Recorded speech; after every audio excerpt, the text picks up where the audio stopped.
Let's pray to the old gods and to the new. This goes up for 5.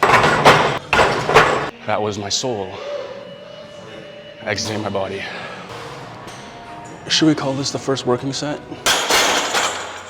That is the most I've struggled with 225 for the longest time I can remember.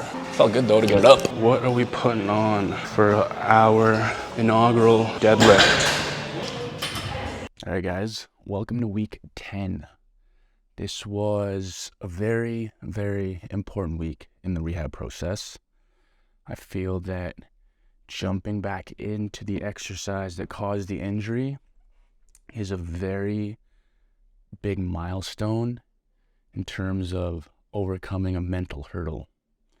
And a mental hurdle it was up until that workout. The entire week prior, I was just thinking, what's going to happen? Should I still do it? A lot of people aren't, but everyone's saying that I can. And I've seen people on YouTube doing it.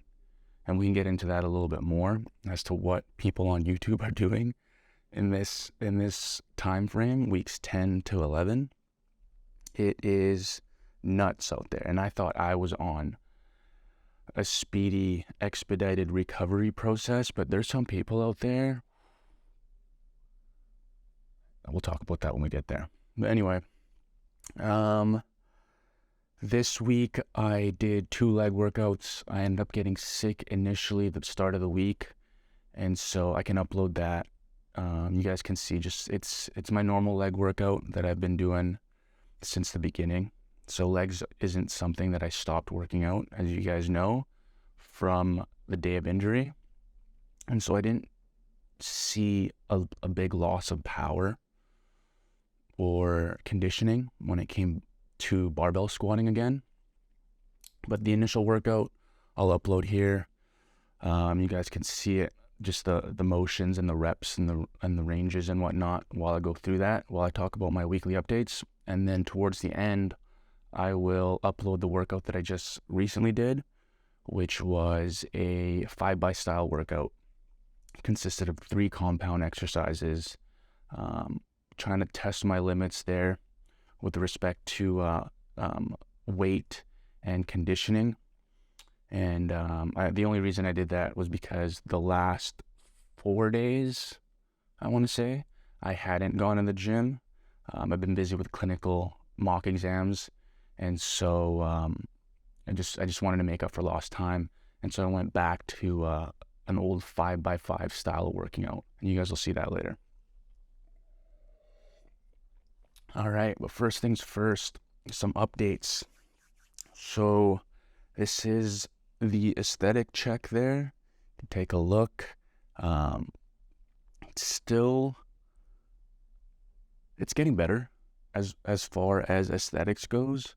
It's easier to hold the flex now, I want to say, and it's staying longer, but you can still see a noticeable difference there between the non-injured side and the injured side.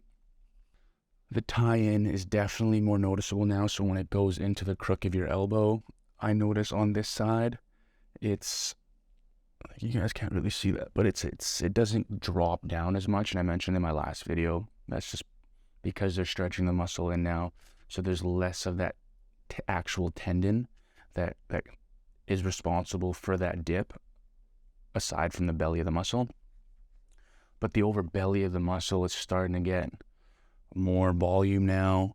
The glycogen is probably getting filled back in there, so it's not necessarily muscle fibers, more so the body is starting to pack in nutrients because it knows that it's going to be used and it needs it for energy.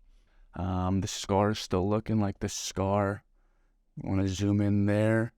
I've been doing my fair share of vitamin E, bio oil, more so now, and it's kind of counterproductive. I should have done it earlier on in the rehab process when the wound was still fresh as opposed to now, but every little bit helps. And I feel like now, I mean, today's not a good day, but the sun's starting to come out more and more, and so you have to be more aware of that with the UV rays, the UVB rays on that fresh scar to ensure that it's healing properly.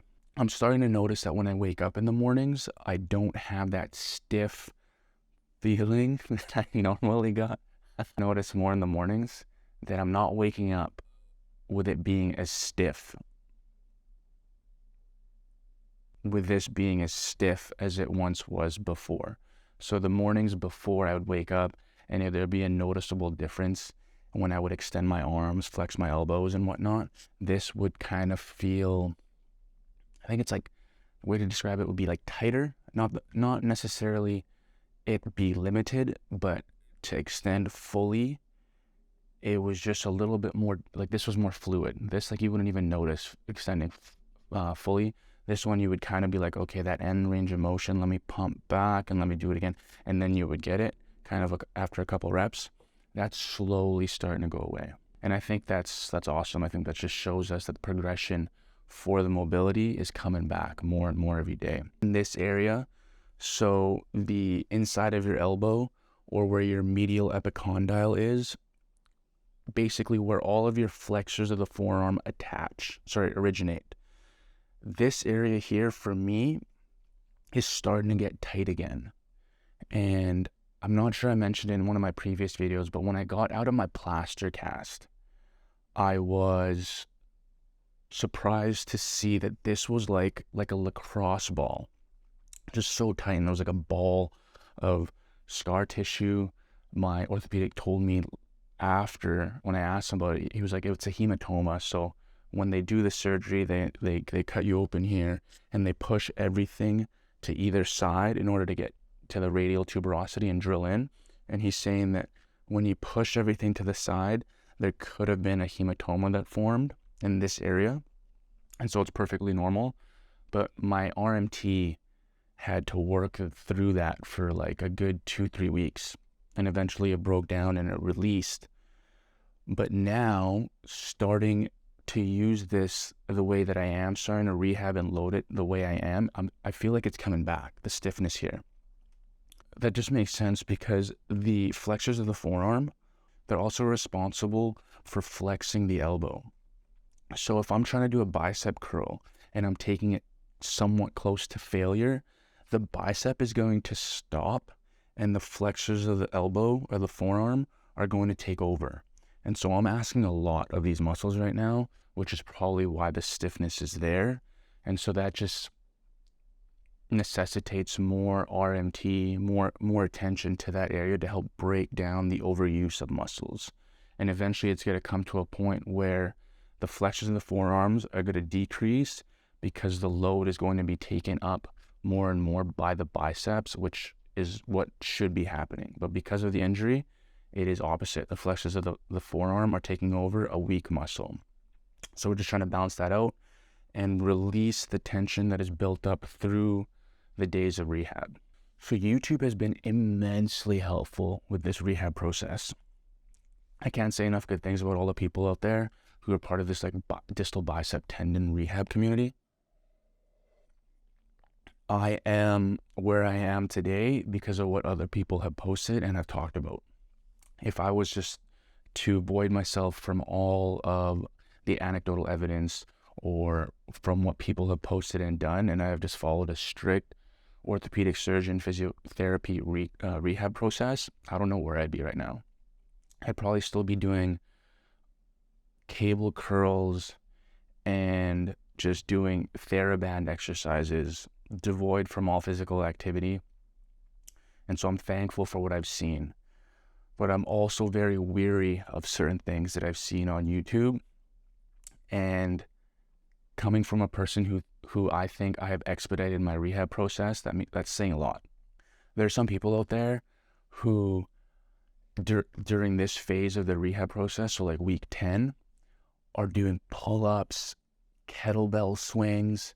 They're doing deadlifts with like a supinated and pronated grip, so like how the injury happened for me, and just going off. I know this one person was doing like kicking up dumbbells to do dumbbell shoulder presses, and that movement of kicking up the dumbbell and then stopping it from going all the way back to stabilize it here before you press up. Like that movement is a lot of tension on your elbow and on your shoulder. And for me, it's just, I haven't done that yet. I've been doing barbell work or machine work. And seeing that during their week 10 rehab is just like hats off to them. I commend every aspect of that, but it's something that I don't think I can do just yet. And so, I mean, with these videos, mine included, if you're watching this, you have to pick and choose where you think you land in terms of capabilities. It's nice to have someone to compare to and be like, okay, that's possible during this time. He's also human. He's also gone through the same rehab process and surgery.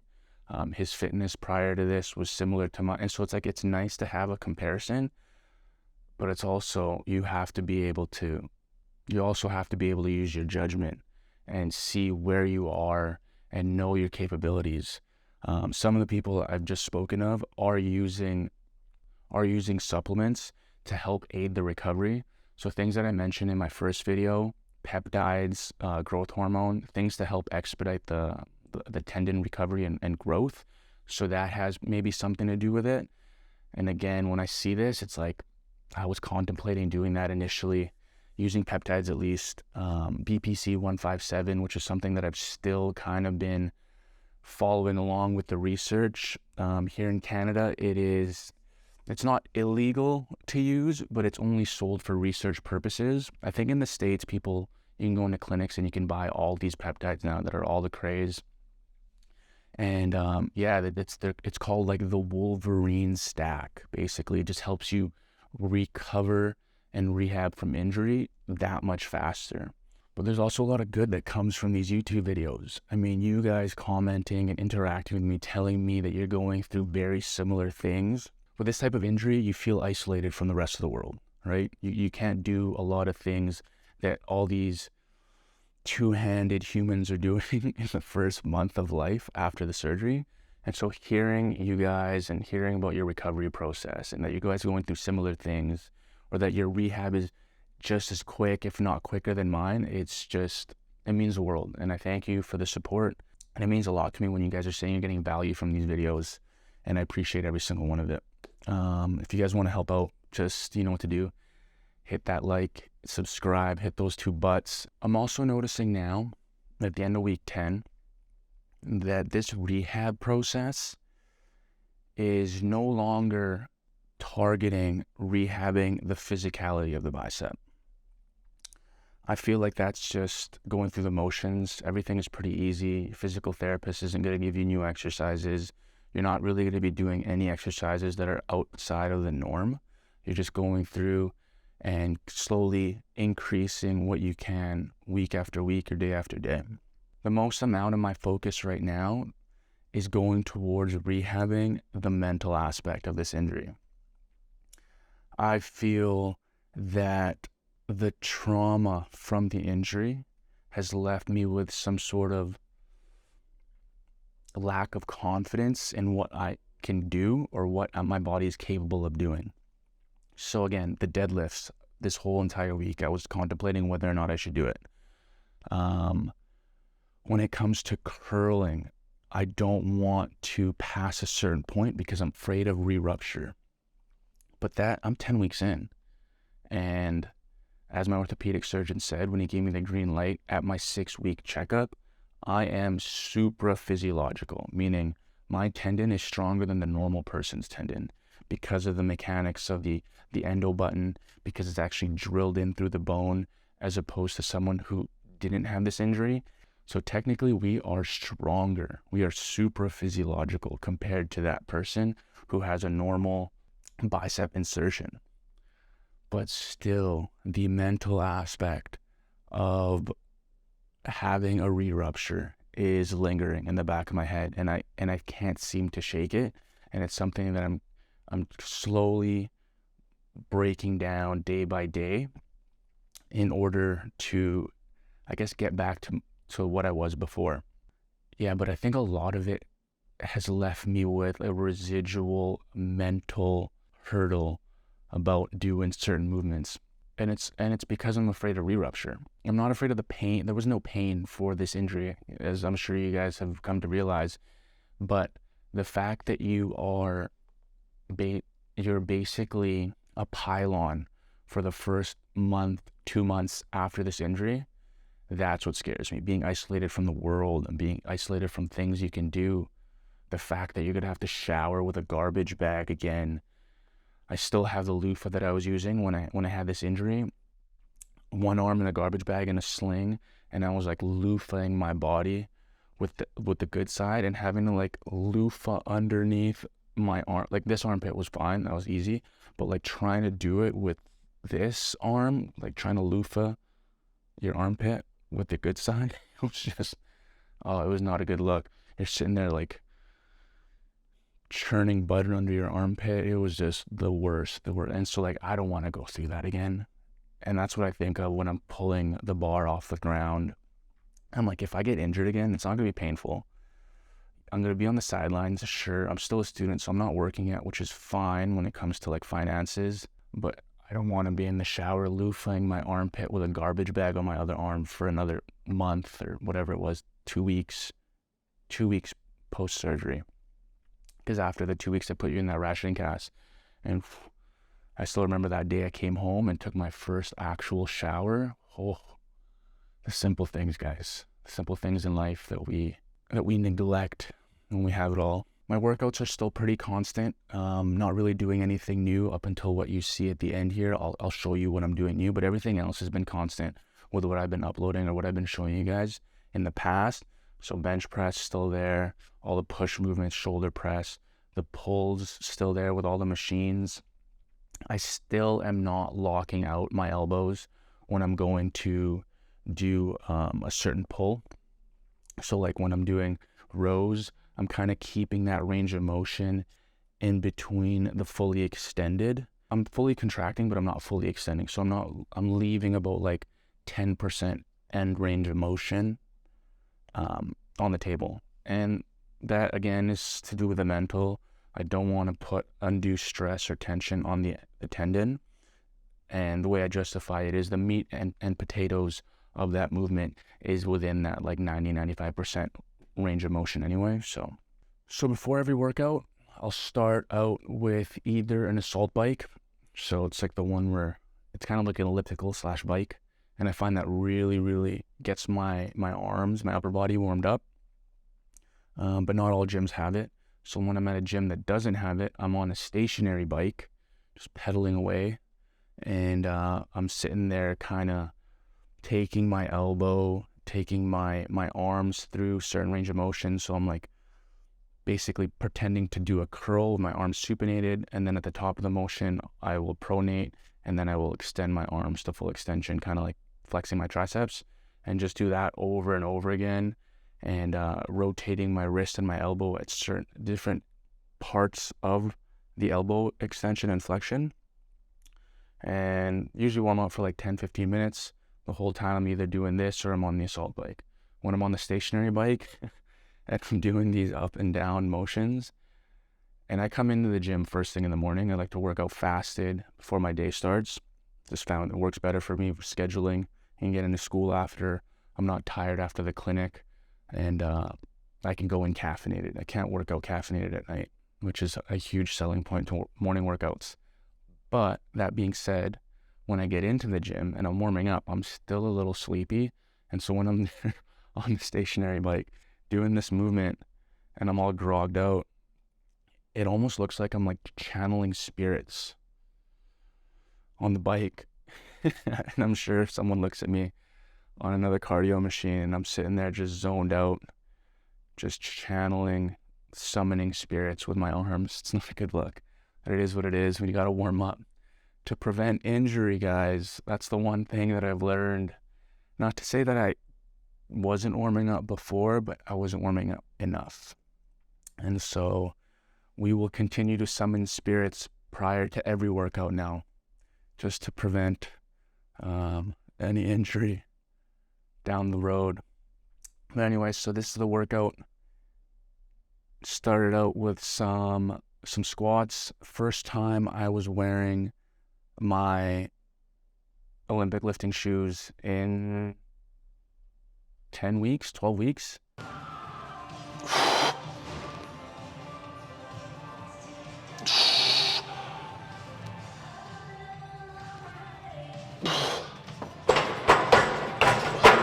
Oh my God.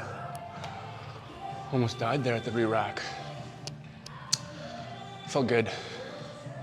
Definitely going up for my working set. Don't know how many sets I'm gonna get. I'm gonna aim for 5 sets of 5. But it is only 8 a.m. and I do wanna have to be able to do other things throughout the day, so we'll see. First working set. I got 3 blues on. Shouldn't be too bad. Not the best nutritional day yesterday. I had a mock exam at the clinic. And I was just over caffeinated, under calorated, if that makes sense. I didn't eat enough, but we'll see how difficult this first set is.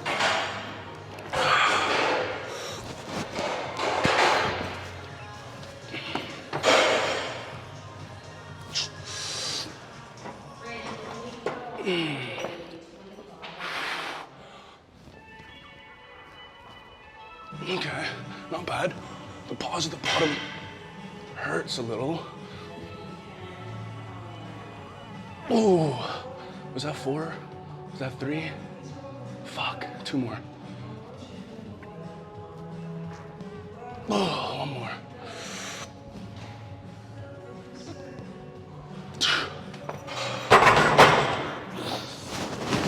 Yeah, that's definitely harder than the first set should be. We'll see how many more I got in me. Rough day at the office, boys. We gotta get it done. All right, second working set. First one felt a little rough, but usually it always gets better after the first, for me at least.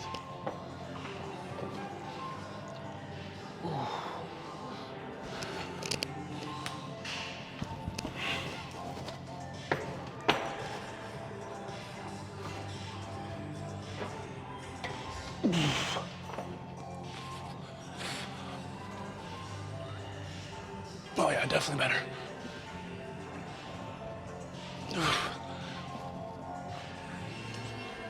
Three. The depth is killing me today, boys. Oh, but you just gotta keep going.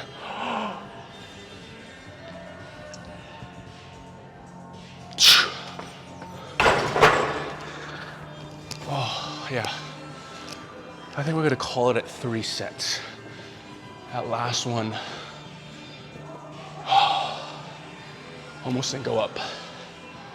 And I'm worried. I'm worried getting stuck in this area right here.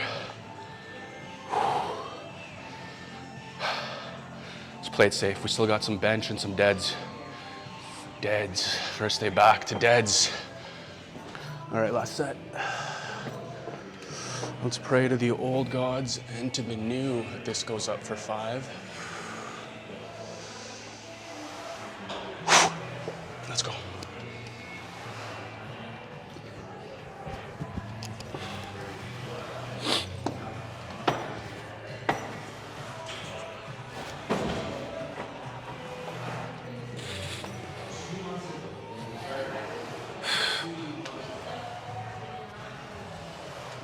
One, 2, 3, 2 more, come on. One more. Uno más.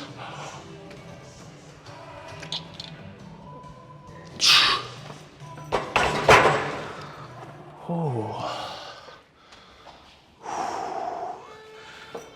Woosah.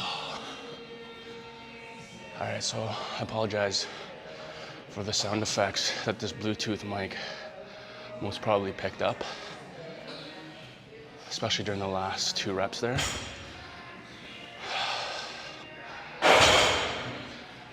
That was my soul exiting my body. Good song.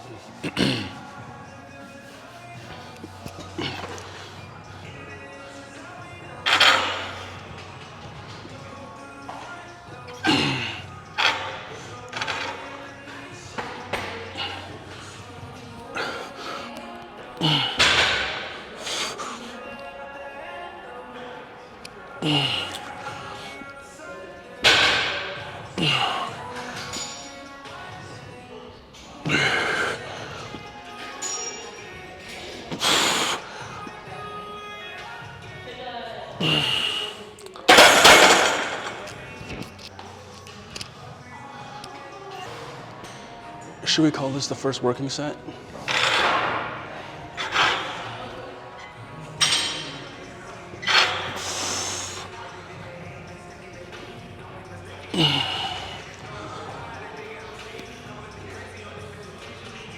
Feels like a working set.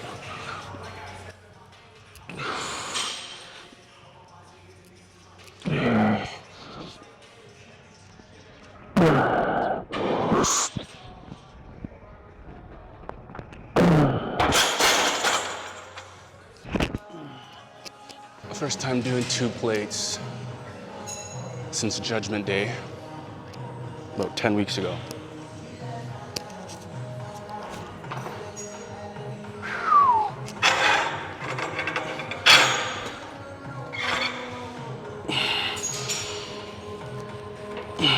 Easy.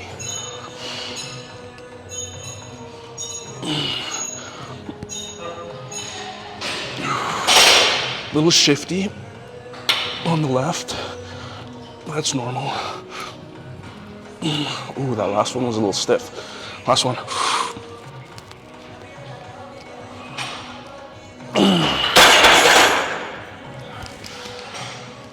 The last set seemed a lot more difficult than the video made it seem.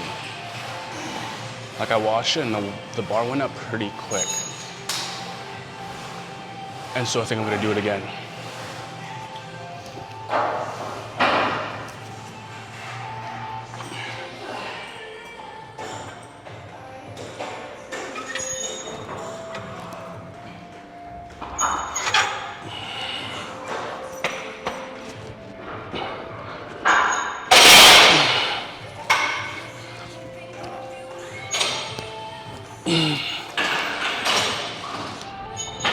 Oh, wow.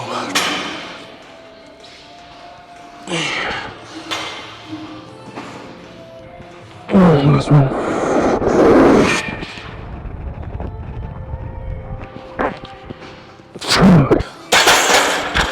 That is the most I've struggled with 225 for the longest time I can remember. Felt good though to get it up.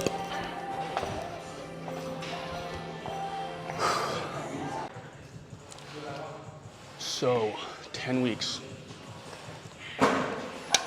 marks the day of the surgery.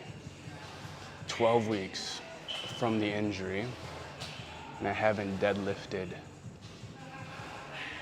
or had the thought of deadlifting anytime recently. First time stepping on a platform. Have a little bit of PTSD just because that's how the injury happened. But as long as I keep a double overhand and I'm not stupid with the amount of weight I'm trying to jump into, I think this exercise has a lot to benefit from.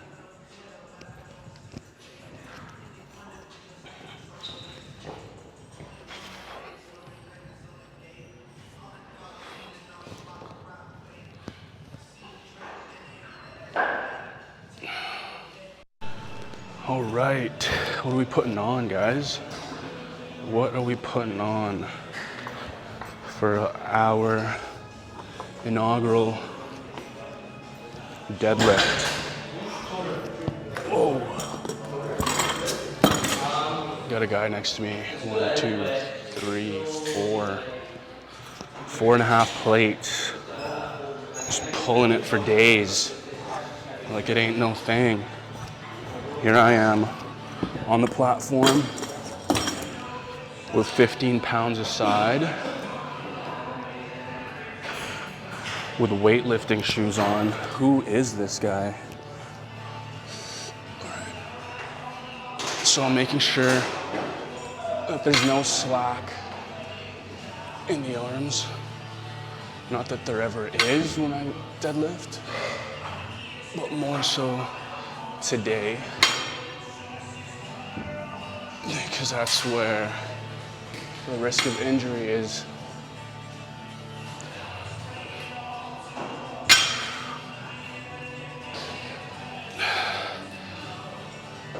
Feels good. This movement just makes me want to do like a squat clean. Just rip the bar, but we're far from that. All right, last set felt good. We're going up. I think a plate's pretty standard as far as increments go on the deadlift. And I'm pretty warm from my bench and my squats, so we don't have to worry about that. Whew. It's that mental, guys. It's that mental.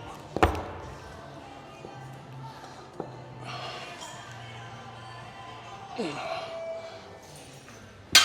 feels good.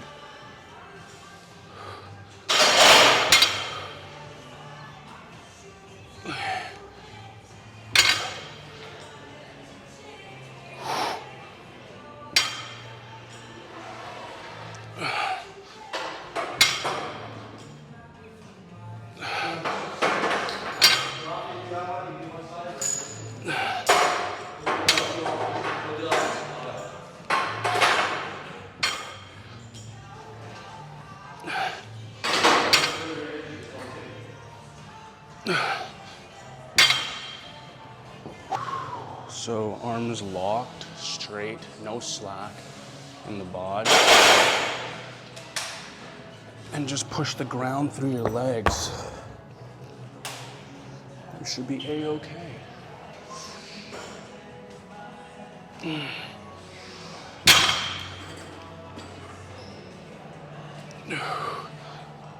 Oh yeah. It does not feel like it's gonna let go.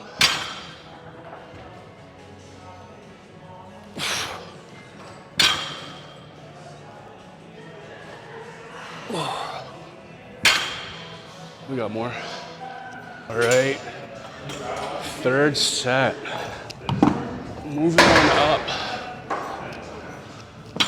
We got 2 blues. Respectable.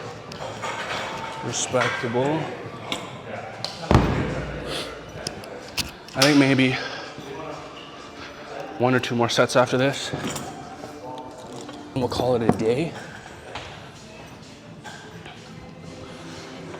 Do some accessory work after maybe.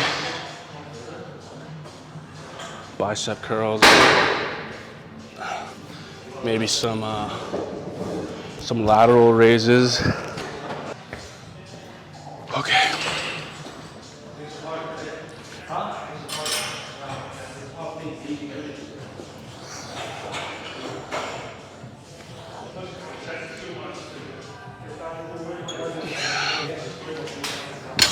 Oh yeah, heavy, but controlled.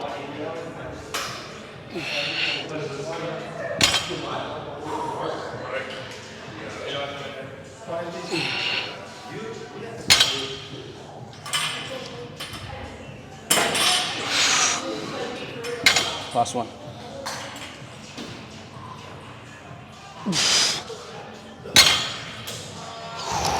There's some aspect of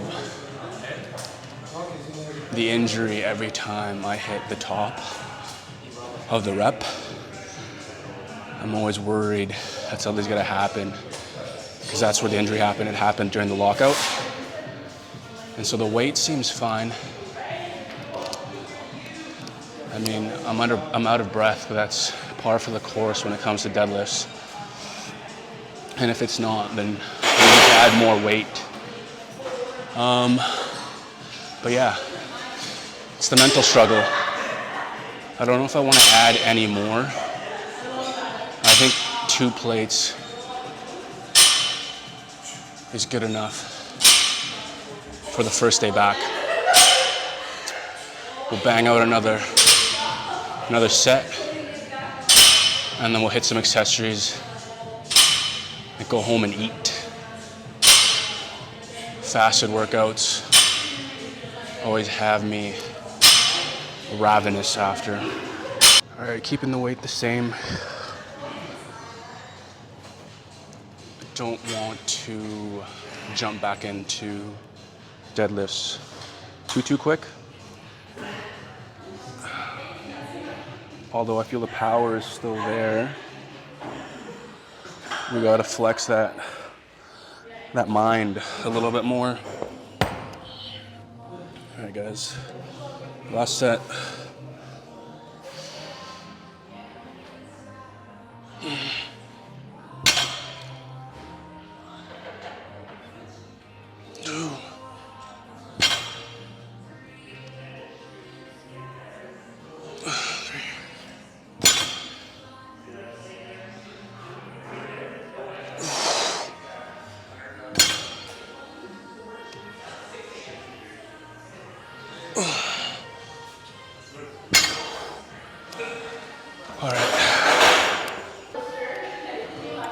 All right, guys, cable push downs.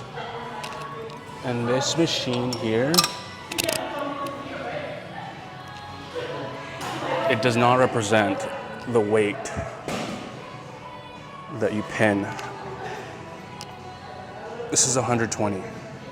There's no chance this is 120. I think they've like over lubed the tracks, or it's just I'm used to working out at really shitty gyms that have like rust on the bar, haven't been lubed up, and 40 pounds on the tricep push down. Feels like hell.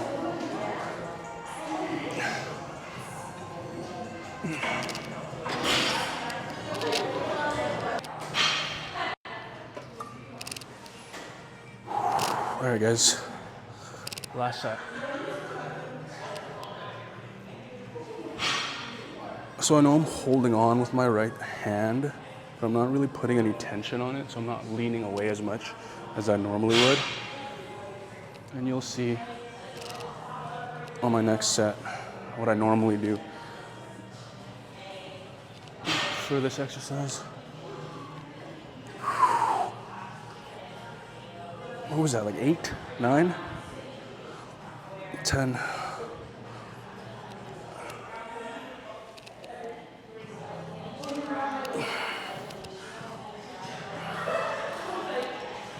Ooh, okay.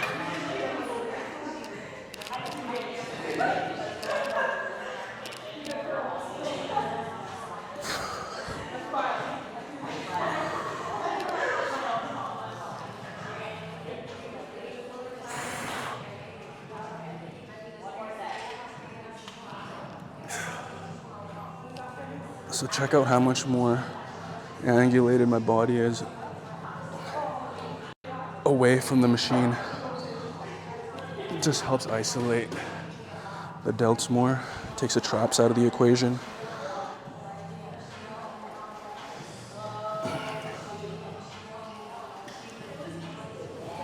Okay. Vamos. All right, guys, that's week 10. It's crazy to think that 10 videos already I made during this rehab process. Again, thanks for your support. I'll catch you guys on the next one.